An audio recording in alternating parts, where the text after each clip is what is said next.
रूस यूक्रेन की जंग काफी लंबी खिंच चुकी है और अब तक यूक्रेन के कई सारे शहर ऐसे हैं जो नेस्तनाबूद कर दिए जा चुके हैं रूस की तरफ से। लेकिन अब भी पुतिन का और रूस का जो मकसद था वो पूरा नहीं हो पाया है और इसके लिए उसने उत्तरी यूक्रेन की जिम्मेदारी अब बेलारूस को दे दी है। उत्तरी यूक्रेन के मोर्चे पर बेलारूस को आगे करना पुतिन की मजबूरी भी बन गई है, क्योंकि दक्षिण में ज़ेलेंस्की अपने दम पर पुतिन से लोहा ले रहे हैं। लेकिन पुतिन ने अब बहुत ही क्रूर फैसले लेने की शुरुआत कर दी और दक्षिण में स्नेक आइलैंड पर एक नए हमले ने पुतिन का इरादा साफ कर दिया है। रिपोर्ट आप देखेंगे तो पुतिन के बड़े ही खौफनाक कदम के बारे में आपको पता चलेगा और साथ में ये समझेंगे कि पुतिन जब जब शर्मिंदा होते हैं या उन्हें कोई बेइज्जत करता है तब तब पुतिन का गुस्सा उनके दुश्मन का बहुत बड़ा नुकसान भी करता है।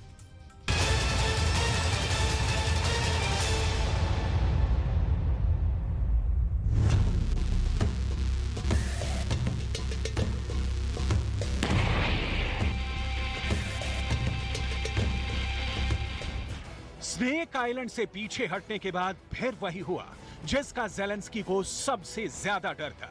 स्नेक आइलैंड पर ऐसा हमला हुआ जिसमें इंसान का जिस्म हड्डी तक गल जाता है।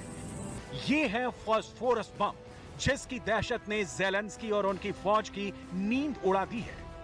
काला सागर में स्नेक आइलैंड यूक्रेन का युद्ध शुरू होने के बाद से ही बहुत चर्चा में है और यहां हुए अब तक युद्ध के किस्सों से कीव और मॉस्को की रणनीतिकार भी हैरान है। रूस ने यहां से अपनी फौज को वापस बुला लिया था, लेकिन अब यूक्रेन का इल्जाम है कि पुतिन की फौज ने सुखोई 30 फाइटर जेट से स्नेक आइलैंड पर हमला किया और पूरे द्वीप पर फॉस्फोरस बम की बारिश कर दी।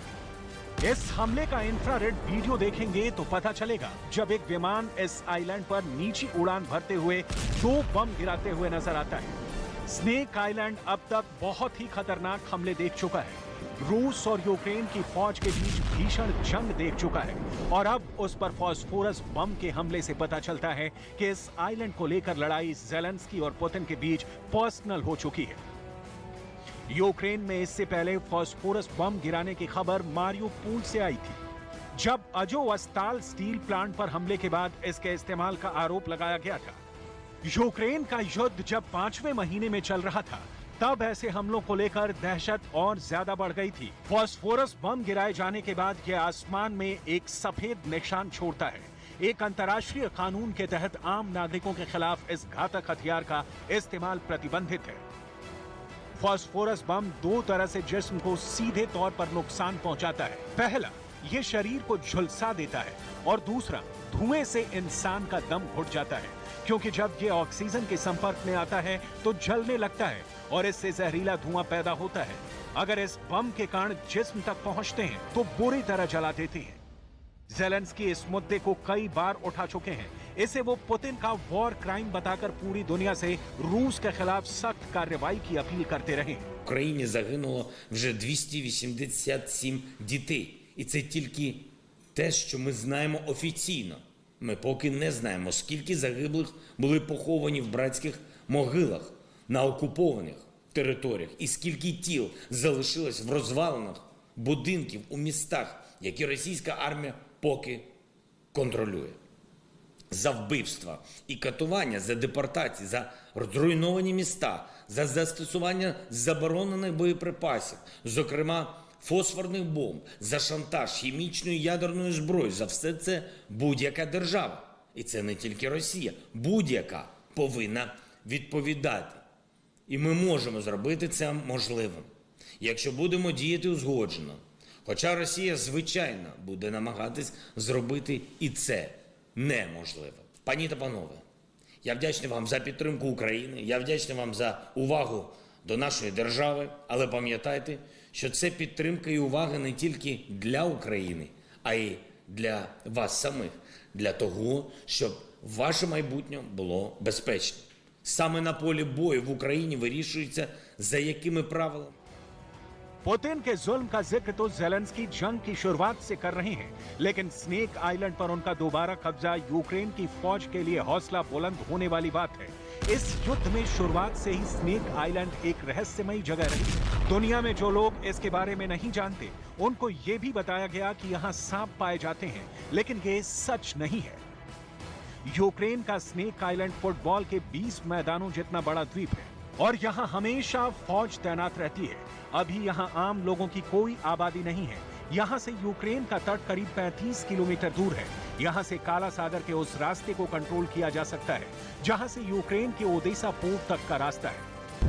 कहा जा रहा है कि जब से यूक्रेन को हाइमर्स जैसे नए हथियार मिले, स्नेक आइलैंड पर रूस का टिकना मुश्किल हो गया और भारी नुकसान के खतरे को देखते हुए उसे ये आइलैंड खाली करना पड़ा। पुतिन के लिए ये बहुत शर्मिंदगी वाली बात है, क्योंकि स्नेक आइलैंड पहला ऐसा मोर्चा नहीं जहां से उन्हें पीछे हटना पड़ा है। ज़ेलेंस्की की फौज ने पुतिन को कई फ्रंट पर बेइज्जत किया है। सबसे बड़ा झटका कीव के पश्चिम में होस्टोमेल एयरपोर्ट पर कब्जे की कोशिश थी, जिसमें रूस बुरी तरह नाकाम हुआ। दूसरा बड़ा झटका कीव था, जहां कैपिटल के करीब पहुंचने के बाद भी पुतिन की फौज को पीछे हटना पड़ा। तीसरा बड़ा झटका बर्द्यांस्क में रूस के वॉरशिप सरातोव पर मिसाइल से हमला था। चौथा बड़ा झटका काला सागर में रूस का वॉरशिप मॉस्को का डुबोना था। ये काला सागर में पुतिन का फ्लैगशिप था। पांचवां बड़ा झटका खार्किव रहा, जहां पुतिन की फौज शहर के करीब पहुंचकर पीछे हटने को मजबूर हो गई। छठा झटका लिसिचांस्क के पास नदी पार करने के दौरान 5 दिन चला नाकाम ऑपरेशन था, जब रूस के बनाए पुल यूक्रेन की बमबारी में तबाह हो गए। अब सातवां झटका स्नेक आइलैंड है, जहां से रूस की फौज को पीछे हटना पड़ा है। इससे ये सच्चाई नहीं छुपती कि ज़ेलेंस्की डॉनबास के मोर्चे पर हार रहे हैं और कई शहर उनकी पकड़ से धीरे धीरे बाहर होते जा रहे हैं। लेकिन इन सब के बीच सबसे बड़ी खबर ये है कि यूक्रेन ने अमेरिका से मिली हार्पून मिसाइल से रूस को और बड़े बड़े झटके देने शुरू कर दिए हैं। रूस का एक सप्लाई शिप यूक्रेन की हार्पून मिसाइल का निशाना बना है। इस हमले ने पुतिन की मॉस्को वाली बुरी यादें ताजा कर दी हैं। रूस के शिप अब सेफ नहीं है, ये पुतिन को समझ लेना चाहिए। इस हमले का ड्रोन से एक इंफ्रारेड वीडियो भी बनाया गया, जिसमें डॉट की शक्ल में आप मिसाइल को शिप की तरफ बढ़ता देख सकते हैं और फिर बड़ा धमाका होता है।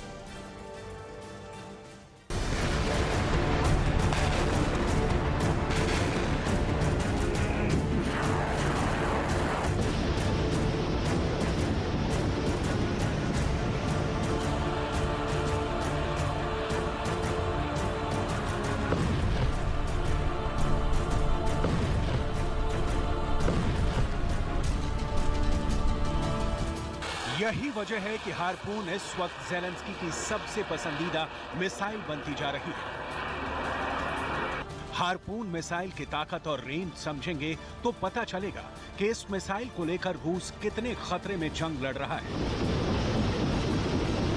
यूक्रेन के पास ट्रक से लॉन्च होने वाला हार्पून मिसाइल सिस्टम है, जिसकी रेंज 125 किलोमीटर तक है। अमेरिका के इस मिसाइल को समंदर के बीच किसी भी ठिकाने के लिए बहुत खतरनाक माना जाता है। इसका गाइडेंस सिस्टम और इसको आसानी से ट्रैक ना कर पाने की चुनौतियां किसी भी टारगेट को इसके खिलाफ आसान लक्ष्य बना देती हैं। अमेरिका से मिले ऐसे हथियारों की डिमांड जारी है। ज़ेलेंस्की चाहते हैं कि नए हथियारों को वो डॉनबास के मोर्चे पर तैनात करें। जमीन पर भी रूस को उतना ही नुकसान पहुंचाएं जितना वो समुद्र में पहुंचा रहे हैं।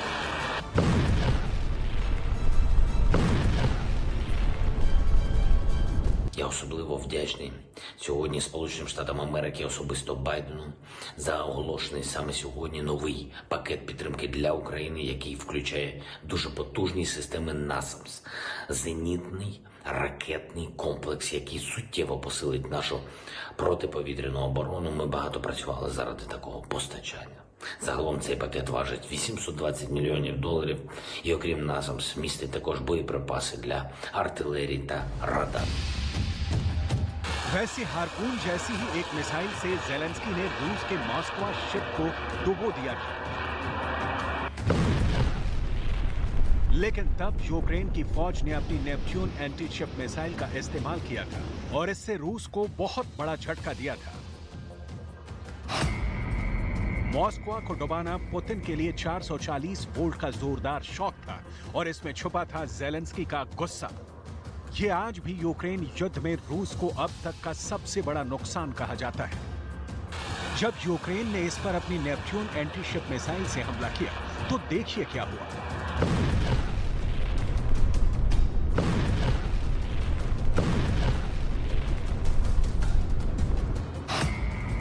नेपच्यून मिसाइल को हवा से, जमीन से या फिर किसी वॉरशिप से भी दागा जा सकता है।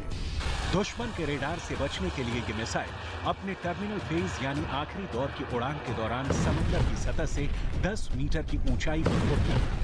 जब टारगेट करीब आता है तो ये 3 मीटर तक की ऊंचाई पर पहुंच जाती है। यही वजह है कि किसी वॉरशिप के क्लोज इन वेपन सिस्टम भी इसे आसानी से नहीं रोक पाते और फिर ये शिप से टकराकर उसे तबाह कर देती है। ऐसा ही रूस के मिसाइल क्रूजर मोस्का के साथ हुआ। ये मिसाइल समंदर की सतह से चिपक कर उड़ती रही। इस रफ्तार पर किसी मिसाइल को निशाना बनाना आसान नहीं होता। इसी तरह से मोस्का के करीब पहुंच गए और फिर हुआ ऐसा धमाका जिसने रूस की नेवी को हिलाकर रख दिया। लेकिन इस हमले में यूक्रेन ने ऐसा तिकड़म लगाया कि रूस का एयर डिफेंस जीरो साबित हुआ। ऐसा कैसे हुआ, इसे बहुत गौर से समझने की जरूरत है, क्योंकि ये दुनिया भर की नेवी के लिए भी एक केस स्टडी कहा जा सकता है।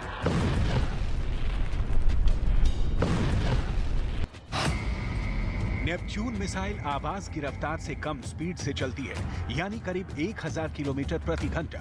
करीब 4.5 मीटर लंबी इस मिसाइल का वजन 850 किलो से ज्यादा होता है। इसमें इसका वॉर हेड भी 150 किलो का होता है। दरअसल ये रूसी मिसाइल KH-35 का ही एक ग्रुप है, जिसके कई वर्जन हैं और इसकी रेंज 280 किलोमीटर तक मानी जाती है।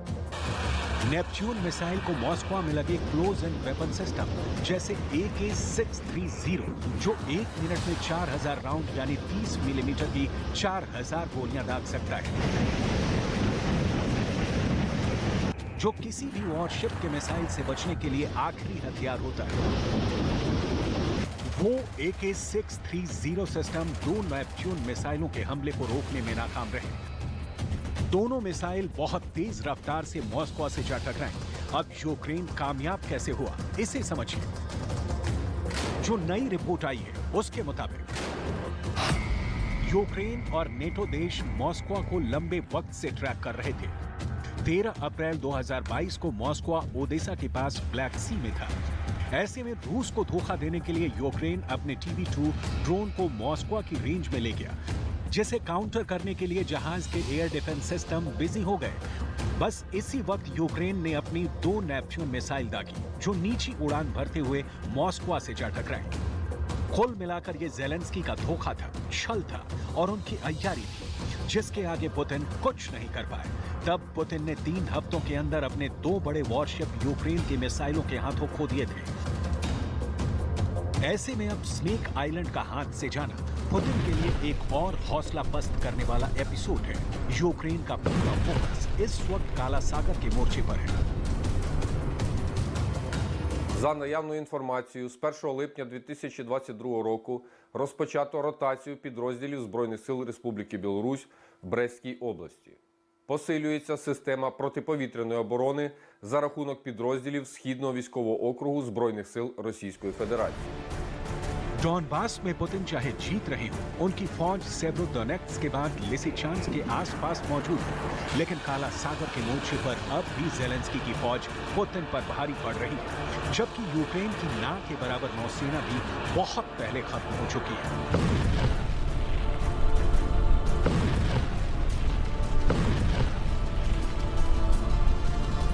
वैसे डॉनबास में रूस की फौज पूरी ताकत से ऑपरेशन कर रही है। रूस के T-90 टैंक और T-72 टैंक लगातार आग बरसा रहे हैं, क्योंकि यहां यूक्रेन की पोजीशन काफी कमजोर है और रूस के टैंक बहुत आजादी से ऑपरेट करते हुए यूक्रेन के ठिकानों पर हमला कर रहे हैं। Російські окупанти завдають систематичних ракетних ударів на Миколаївському напрямку. У північно-західній частині Чорного моря корабельне угруповання Чорноморського флоту продовжує виконувати завдання з блокування морських комунікацій України та ведення розвідки. У готовності до застосування ракетного озброєння в акваторії Чорного моря перебуває 2 носії крилатих ракет морського базування типу «Калібр». रूस के टैंक और बख्तरबंद गाड़ियों को रोकना यूक्रेन की फौज के लिए भी पहले जैसा आसान नहीं रहा, क्योंकि डॉनबास में यूक्रेन के साथ इस वक्त सप्लाई लाइन को बरकरार रखना भी बहुत मुश्किल हो गया है। इसलिए कहा जा सकता है कि पुतिन ने जो गलतियां कीव से लेकर खार्किव तक की हैं, उन्होंने उसमें डॉनबास के मोर्चे पर गजब का सुधार किया है।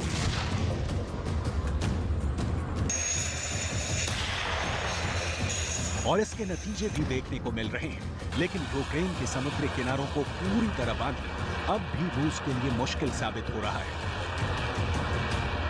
और स्नेक आइलैंड इसका सबसे बड़ा सबूत है।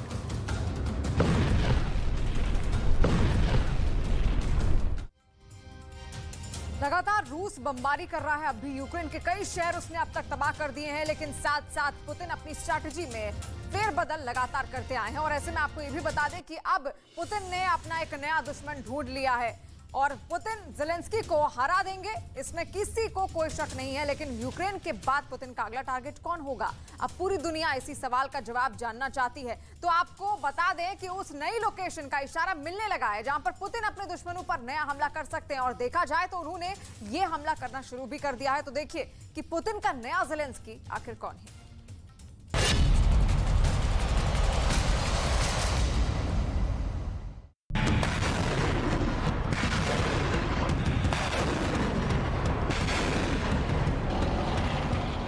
आपने 4 महीने से जारी यूक्रेन का युद्ध देखा।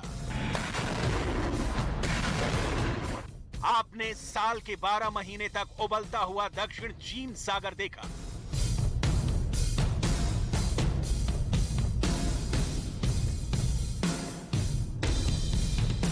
आपने उत्तर कोरिया की परमाणु मिसाइल भी देखी और हंसते हुए किम जोंग उन को भी देखा। और इन सब के बीच आपने Xi Jinping, Vladimir Putin, Volodymyr Zelensky और जो बाइडेन की ना खत्म होने वाली तकरार भी देखी, जिसमें जीतेगा कौन, हारेगा कौन, इनमें से किसी को खुद भी पूरी तरह भरोसा नहीं है। अब देखिए दुनिया के सबसे बड़े और फुली टेस्टेड वॉर जोन से आ रहे एक और बहुत ही खतरनाक युद्ध के सिग्नल को। इंटरनेशनल मीडिया में इस वक्त इसी उभरते हुए एक और खतरनाक वॉर जोन का बोलबाला है। यूक्रेन में चल रही जंग के साथ साथ सीरिया एक बार फिर एक नया उबलता हुआ फ्लैश पॉइंट बन सकता है, क्योंकि रूस ने यूक्रेन के साथ साथ अब सीरिया में भी अपना जंगी जुनून दिखाना शुरू कर दिया है। और ये सब पुतिन के बड़े प्लान का हिस्सा है। रूस और सीरिया के गठबंधन का वॉर गेम एक बड़े युद्ध की तरफ इशारा कर रहा है। एयरफोर्स की एक्सरसाइज के साथ साथ अब रूस और सीरिया के स्पेशल फोर्स और करीब आ रही है और इसका मकसद बहुत साफ साफ नजर आने लगा है। रूस की फौज सीरिया के पैराट्रूपर को तेजी से ट्रेन कर रही है। ISIS और अल कायदा को हरा चुका यह गठबंधन अब एक नए खतरे को खत्म करने की तरफ बढ़ रहा है। रूस और सीरिया की फौज इजराइल से लगी गोलान हाइट्स के साथ तुर्की की सीमा पर अपने फाइटर जेट्स के साथ प्रैक्टिस कर चुके हैं। ये दोनों इलाके दुनिया के सबसे खतरनाक वॉर जोन कहे जाते हैं और यहाँ कभी भी जंग भड़क सकती है। दुश्मन के इलाके में घुसकर कैसे हमला किया जाता है, ये आजमाइश जंग की इसी खूबी को और पैना करने के लिए की जा रही है। पिछले 1 महीने में रूस और सीरिया की बढ़ती करीबी ने यूरोप से लेकर अमेरिका तक को अलर्ट कर दिया है। रूस और सीरिया के कमांडो के साथ साथ ऑपरेशन को देखकर तुर्की भी हैरान है। अरब देश और इजराइल भी परेशान है। इजराइल का अखबार क्या कह रहा है वो देखिए। अरब देशों का मीडिया क्या लिख रहा है वो देखिए। अमेरिका का वॉल स्ट्रीट जर्नल कह रहा है कि रूस और अमेरिका के बीच सीधी टक्कर हो सकती है। रूस के बॉम्बर्स और फाइटर जेट्स ने सीरिया में उस मिलिट्री अड्डे पर बमबारी की जो अमेरिका के कब्जे में रहा है।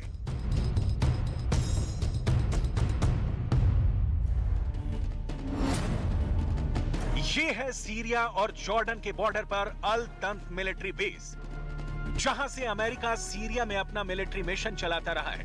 यहां अमेरिका की खुफिया एजेंसी CIA काफी एक्टिव रही है और ये बेस सीरिया और रूस के अलावा ईरान की आंखों में भी एक किरकिरी की तरह माना जाता है।